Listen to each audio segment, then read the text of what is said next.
Okay, so now we're on the part 2 of our unboxing live stream today. No? So our second model to unbox today is the Coswheel R19. Yan. So the first one that we unboxed last time is the standard version. Pero ngayon, meron na tayong upgraded version or version 2 ng Coswheel R19. So tingnan natin kung ano yung mga nabago. No? So isa-isayin natin yan today. So, let's go.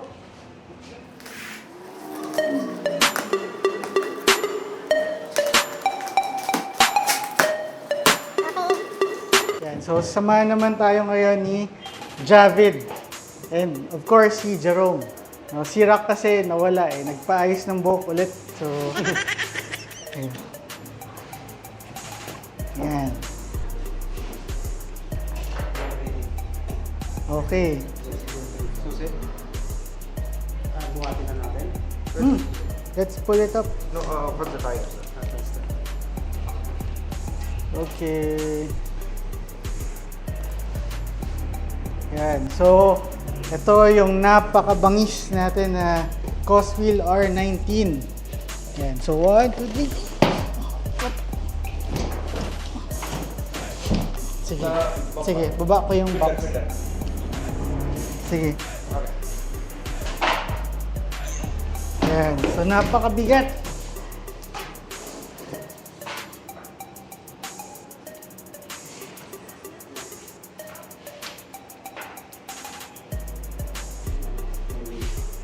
Okay.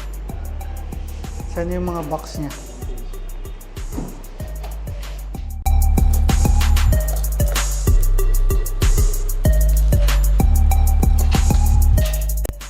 Okay. So, ito ang ating version 2 ng Coswheel R19. Ito yung kanyang battery. Okay, so may lock siya dito. So hindi siya basta-basta tatanggal. Ayan. So ito ang kanyang removable battery. So this one naman is 72 volts, 40 Ah lithium ion battery, no? Yan, so ganun lang siya. Yan, so our Coswheel R19 is the dirt bike. Ito yung medyo higher end dirt bike ng Coswheel, no? So ang power nito is rated power ng motor is 3,000 watts. Pero may mga ginawang tweaks si Coswheel dito. So tinaasan nila yung BMS, ginawa nilang 100 amps yung BMS. Tapos yung controller from 80 amps, ginawa nilang 90 amps. So basically parang si Coswheel parang in-overclock nila itong Coswheel R19. Kaya ang naging rated power na niya is 4,500 watts. Ang galing! Ang galing! Tapos yung peak power niya is 9,000 watts. Yan. So, Sana that is now producing top speed of 90 to 95 kph. Wow! And then, yung torque niya from 110 Newton meters of torque, naging 240 Newton meters of torque. So, yun yung mga upgrades na ginawa ng Coswheel dito sa ating R19. No? So, later on, makikita natin yung iba pa. So, yung LCD screen niya, isa yun sa mga in-upgrade. Dati 3.5 inch lang na maliit. Ngayon, medyo mas mahaba na siya. Mas marami nang pwedeng gawin. No? Yan. So, ang angas niyan. Yan. So, ito na yung kanyang LCD screen ngayon.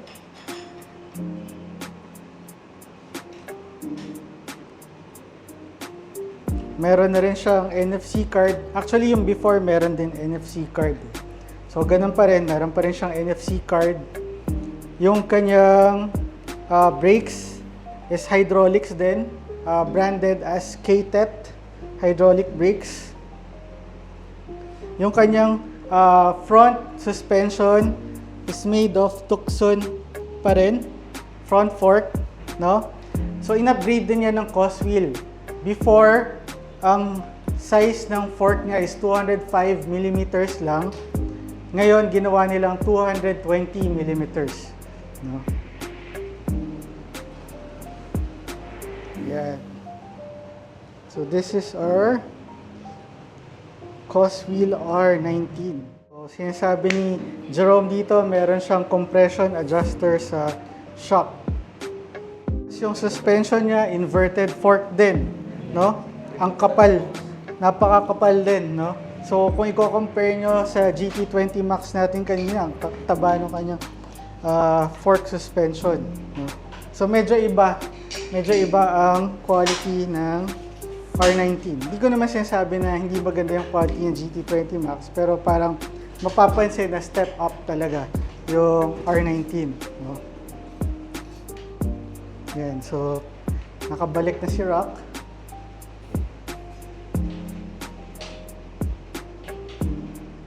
So habang ina-assemble nila, so pakita naman natin yung itsura ng kanyang charger. So ganito naman ang itsura ng charger ng ating Coswheel R19.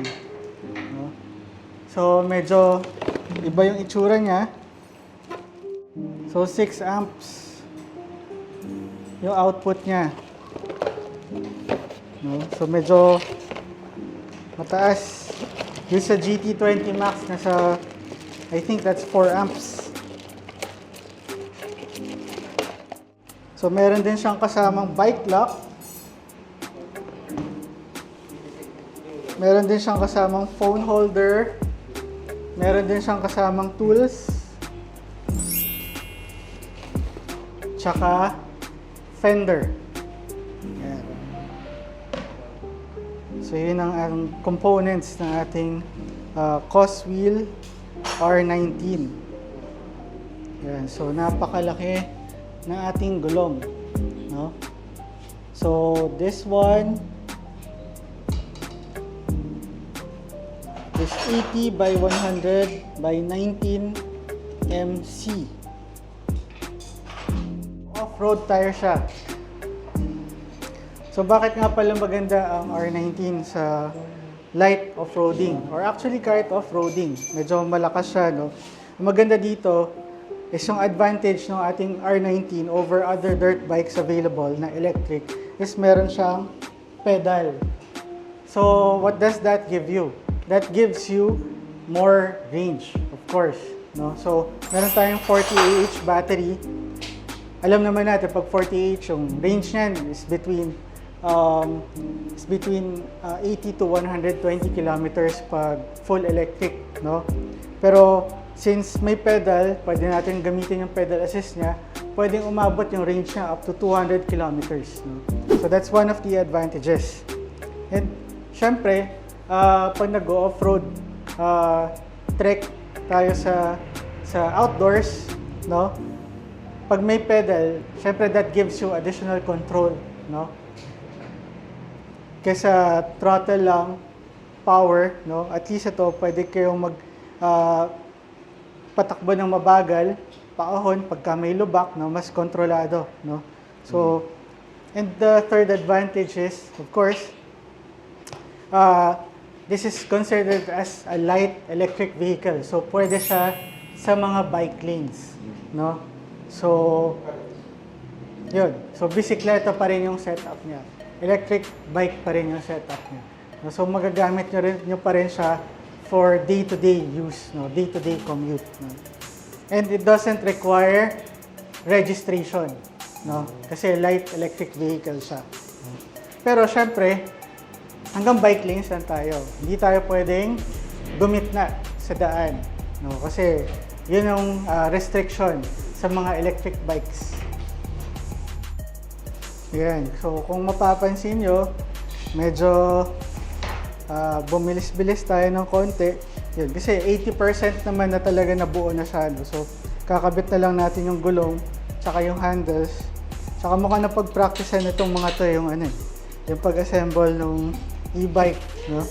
So, mukha nag-practice na sila. Ginagawa mo! Kaya ang bilis. Yung GT20 bago eh. So, di pa nila, first time nilang i-assemble. Pero ito, mukha na pag-practicean. Yan. Yan. So, same setup. Aluminum alloy frame pa rin yung frame ng ating R19 with its gunmetal gray color na napakaganda at saka napaka-unique, no? So, kasi yung ibang electric bike na makikita niyo, electric dirt bike na makikita niyo, may colors, 'di ba? Yung mga yellow, may red, no? Pero ang Coswheel trademark color is the gunmetal gray. Diyan sila sumikat from its Coswheel T20 and up to now sa kanilang Coswheel R19, no? Ito yung ating battery cover, no, to keep the battery of the R19. Yan, so meron siyang susian dito, no, para secured yung ating battery. Then meron siyang long seats na I think this is perforated leather, no? Ganda rin yung kanyang texture. Ganda rin siya hawakan, no? Then yung throttle naman niya, ito, makikita nyo, this one is using a half throttle, no? I think merong nabibili na full throttle na accessory. Actually, meron yata kami na. Meron kami na full throttle na accessory. Yan. So, this is the brakes. Naka-hydraulic brakes pa rin siya. Meron pa rin siyang Shimano gear shifter dito. Tapos ito yung kanyang TFT screen na colored, no? Na powered by an NFC card. So, unlike the GT20 Max kanina, meron pa rin siyang desusi or sususian mo pa rin siya. Ito, NFC na lang. So, para mag-power siya, no? And then we have the switch here. Meron tayong light switch, meron tayong horn switch.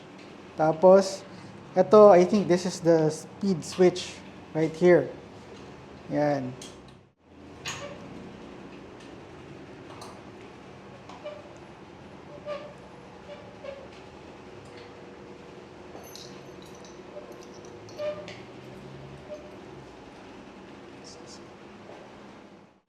At kasabay ng ating Coswheel R19, dumating na rin yung ating GT20 Max.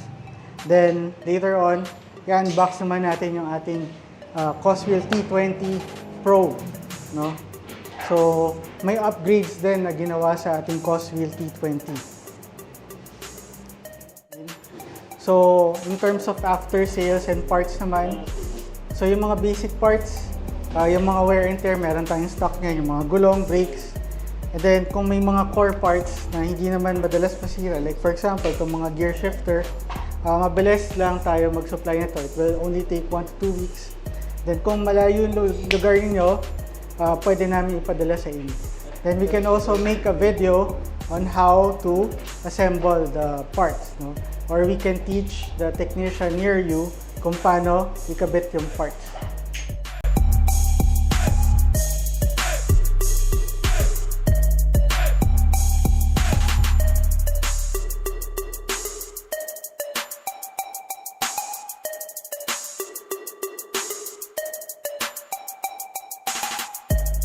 Your warranty except for wear and tear parts.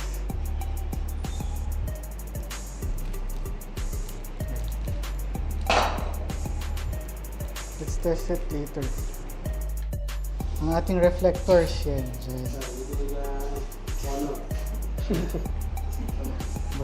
Baka hindi pantay. Baka hindi pumantay.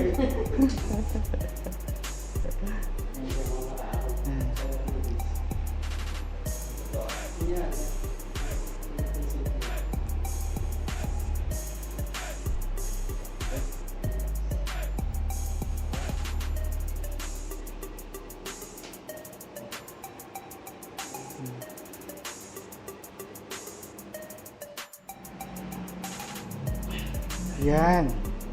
So, ito na yung ating Coswheel R19. Yan. So, again, hindi natin basic specs. No? So, meron tong rated power na 4,500 watts. Actually, 3,000 watts. Pero dahil in-upgrade ni Coswheel yung kanyang BMS to 100 amps, tapos in-upgrade din yung controller to 90 amps from 80 amps, parang na-overclock yung system ni Coswheel R19. So, ang peak power na niya is 9,000 watts. No? Tapos, aluminum alloy frame. Meron siyang 240 Newton meters of torque. Meron siyang 40 AH na battery na 72 volts na kayang tumakbo ng maximum range ng 120 kilometers sa full electric, or kung mixed mode or pedal assist mode, kaya niyang up to 200 kilometers of range. Ayan, tapos yung suspension niya sa harap, upgraded na rin from 205mm, naging 220mm na. Still sporting the Tucson brand of front fork suspension. Medyo sporty siya, or racing grade suspension, no? And then sa rear, meron tayong monoshock suspension dito. Of course, meron pa rin siyang pedal. Naka-dual hydraulic brake siya, harap tsaka likod, no? Na K-TET ang brand. 19-inch off-road tires. Meron siyang Shimano gear shifter dito, hanggang 7 speed. Tapos half throttle. Then fenders sa likod, fender sa harap. Tapos anong tawag dito, Jerome? Compression adjuster. Yan, so meron siyang compression adjuster din dito sa harap. Tapos meron tayong rectangular LCD screen dito na powered by an NFC, no? So, yan. So now, wait. Test muna natin yung lights. Okay, working. Kusina. Yan. So, busina niya. Kung gusto nyo i-upgrade yung lakas ng busina, may mga aftermarket naman din dyan na mabibili. Tapos, speed mode. So, let's see, no, kung gaano kabilis yung ating Coswheel R19. No? Okay. So,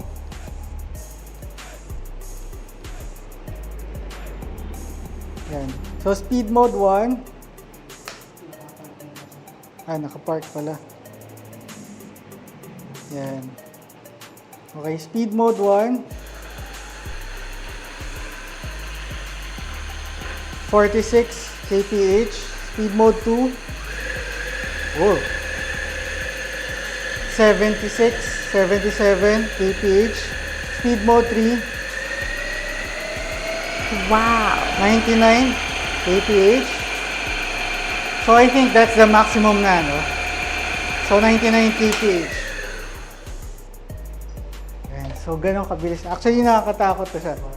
No, I think that's the fastest that we can go, kasi syempre, hindi naman ganun kabigat itong ating bike, no? Naka-aluminum frame siya, tsaka medyo payat, no? So faster than that, medyo nakakatakot na yun. Pero I think with the speed, with the setup, I think it's a good package overall already, no? And then, sa mga nagtatanong kung magkano yung price ng ating Coswheel R19, so it's still the same as before. The SRP is 165,000 pesos. So with all those upgrades, hindi tayo nagtaas ng price. No, it's the same. Then payment modes, you can still purchase this via credit card, cash. Para dun sa mga outside of Metro Manila, we have PayMongo online link, no? So you can still purchase it. Pag PNB credit card, you can buy this for 0% interest installment up to 24 months. Pag cash payment naman, meron tayong 5% discount pag cash payment. Okay, so that ends our part 2 of the unboxing video. So, kaya pa ba mag-unbox ng T20? Okay, so game na game pa sila. So, stay tuned for our part 3 video, live unboxing of our Coswheel T20 Pro, the latest version of the Coswheel T20.